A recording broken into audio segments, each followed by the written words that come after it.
Yesterday we celebrated the feast of St. Monica, the mother of St. Augustine, and reflected on how she prayed for 30 years for his conversion. And ultimately, not only was he converted, he became a great bishop and doctor of the church.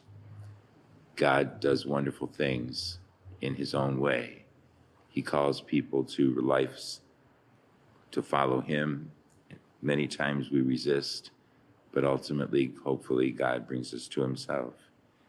Augustine became a Christian at 33, a bishop at the age of 36, a priest at the age of 36, and a bishop at the age of 41. We know from yesterday that Augustine led a pretty immoral life for many years.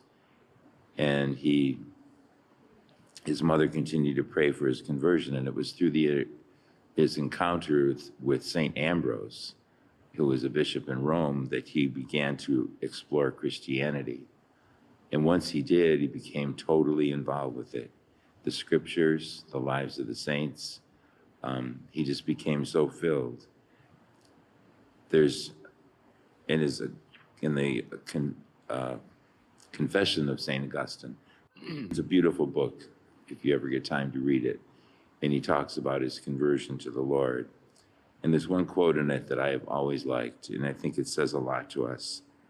It says, "Too late have I loved you, O beauty of ancient days, yet ever new. Too late I have loved you.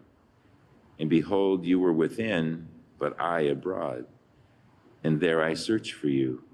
I was deformed, plunging amid those fair forms which you made. You were with me, but I was not with you. Things held me far from you, things which, if they were not in you, were not at all. You called and shouted and burst my deafness. You flashed and shone and scattered my blindness. You breathed odors and I drew in breath, and I pant for you. I tasted and I hunger and thirst. You touched me and I burned for your peace. Too late have I loved you," he says. "I loved your creatures more than you." And isn't that what happens when we sin, that we love God's creatures more than him? We live for the things of this world. Augustine went from a love of life to a life of love, loving others and loving God. And that's what we're all called to do. He's a great saint in the church. His writings had been referred to over the centuries so many times. And all of it because God was always searching for him, like God is always searching for us.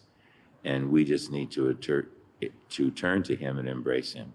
And then, like Augustine, we can say these beautiful words. Once he realized the relationship with Christ and how important it was, he says, "Too late have I loved you." But it really wasn't too late, because with God, there's no time. And once we've turned to God, that will last forever in eternity. So today we thank God for the witness of St. Augustine, bishop and martyr, or not martyr, but bishop and doctor of the church, and ask him to give us the grace to continue always to turn closer and closer to Christ. Let us stand and offer our prayers and petitions.